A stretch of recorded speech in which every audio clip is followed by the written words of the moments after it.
Welcome to the deep dive, and a special welcome today because we're doing a rugby obsession deep dive. Great to be here. Our mission today, we're cracking open a really fascinating piece from Rugby Pass. It's titled, The Advice Maro Itoje Was Given from Previous Lions Captains. Yes. Very timely. Exactly.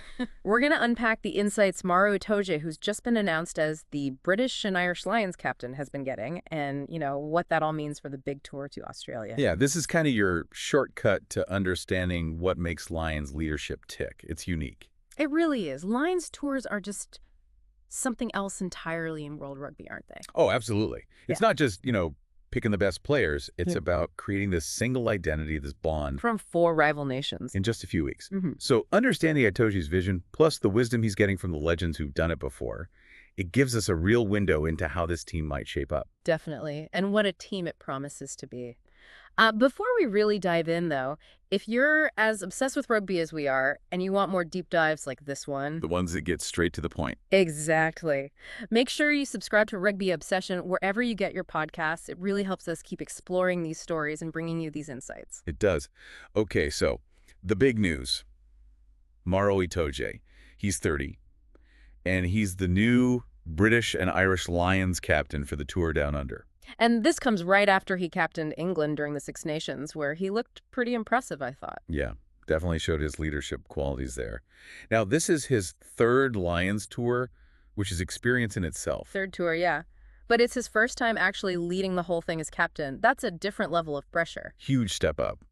And we should probably stress, this isn't just any captaincy. No way. This is one of the most revered posts in the whole game. You think about the names. Giants. Martin Johnson, Willie John McBride. Sam Warburton, Alun Wyn Jones more recently. Yeah, these are names woven into Lions history, the soul of the Lions. Itoje is stepping into some seriously big shoes. The expectation is immense. Right. But what's really interesting, I think, is how clearly he's already talking about his vision for the squad. He's really articulated it. He's not just saying, we want to win. He's laying out the kind of the DNA of the team he wants to build. And it's not just about being physical, even though he's, a world-class second row known for his physicality. Right. He understands it takes more than just brute force to win a series in Australia, especially against the Wallabies on their home patch. Okay, so let's dig into those qualities he wants. He mentioned specific things. First up, toughness. Yep. Explicitly, he said, I want this Lions squad to be tough. Looking at the forwards, he sees tough men. Now, toughness in rugby seems obvious, maybe? Yeah, you'd expect it. But for the Lions, it's maybe Yeah. a bit different. It's not just about the collisions, is it? No, I think you're right. What about the mental side? That relentless tour schedule, the pressure cooker. Exactly. Yeah. That's the Lions' toughness, I think. It's the grind. Yeah. Midweek games, brutal tests, the travel, hostile crowds. Weeks away from home in that bubble. Yeah, the mental drain is huge. Yeah. You look back at past tours, even ones that started well, sometimes that mental resilience gets tested to the absolute limit. Good point. So it's not just being physically dominant. No, it's about outlasting them mentally, collectively, sticking together when things get really hard. Psychological grit. Okay, that makes sense. Which leads nicely into his next point, which is, for me, the absolute core of the Lions challenge. Unity, or tightness, as he put it. He said, I want us to be tight. That's a huge thing. I want us to be an incredibly tight group of players that have each other's back. And this is the magic trick, isn't it? Taking guys from England, Scotland, Wales, Ireland. Who were battering each other just weeks ago in the Six Nations. Right, and suddenly you've got to make them one unit in weeks. Yeah. How does tightness actually work on the field when they have different calls, different habits? Well, there's the practical stuff, obviously. Training groundwork, understanding lines, breakdown roles, line-out calls, anticipating moves. That takes time and effort. Sure, the nuts and bolts. But deeper down, it's trust. That's the real tightness. Knowing the guy next to you, whatever jersey he usually wears, is going to make that tackle, secure that ball, deliver that pass. So tightness equals trust. Pretty much. It's the glue. You make sure everyone buys into the Lions system, not their old national habits. Building those small unit bonds that hold up under pressure. Got it.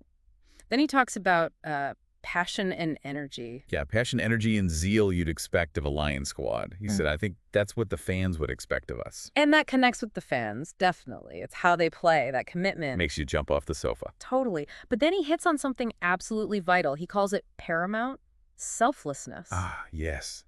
This is crucial. He said, the Lions works when the players are selfless.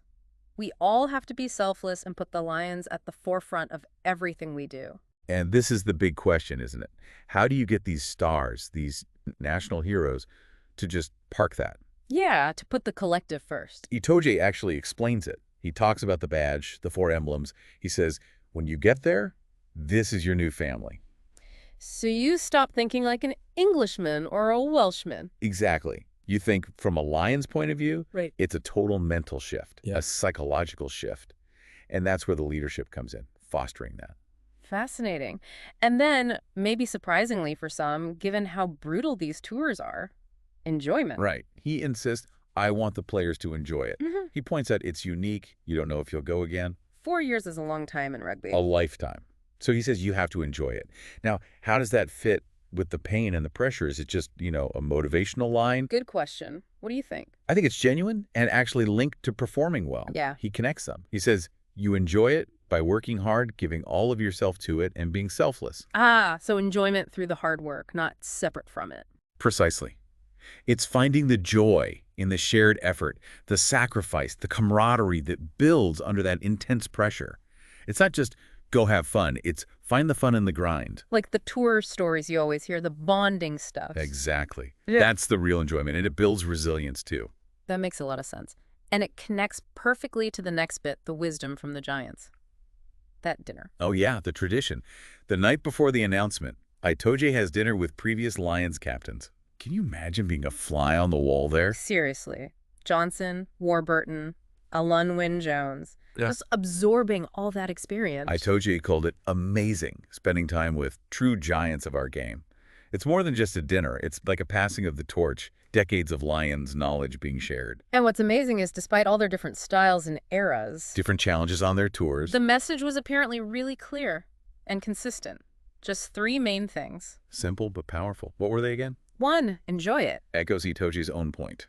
Vital. 2, Trust yourself. Makes sense. Need that inner belief under that scrutiny. Captain's got to be decisive. and 3, lean on the quality people you will have around you.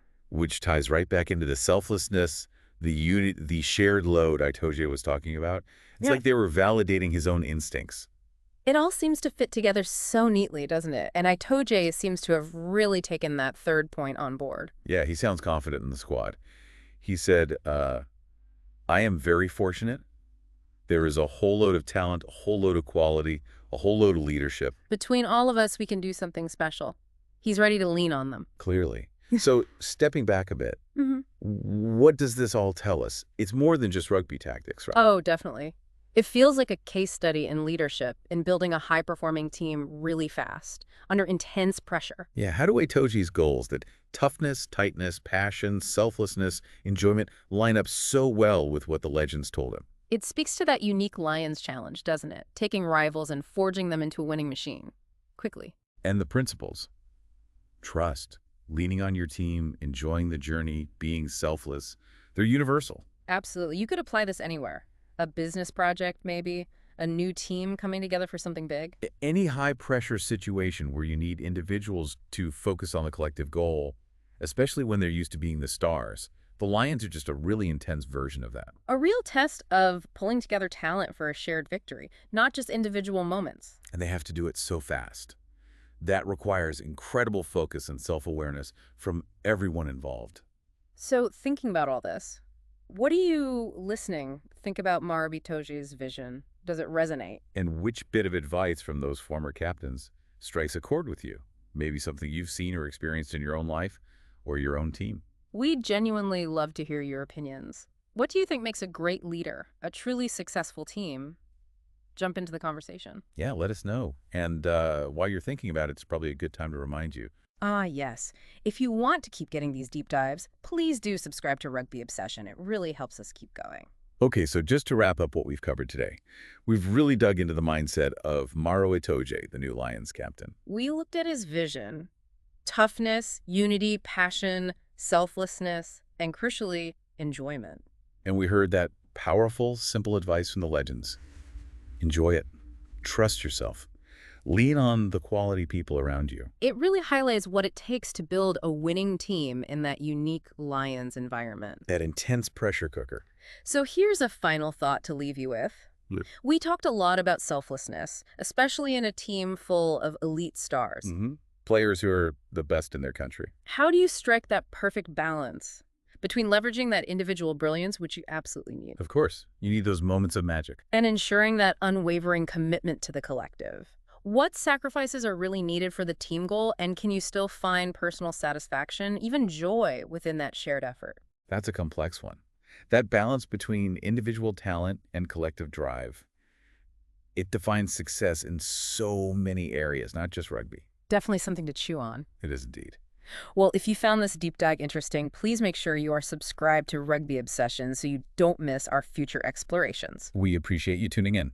Thank you so much for listening to this Rugby Obsession deep dive, and we will look forward to you listening to our next episode.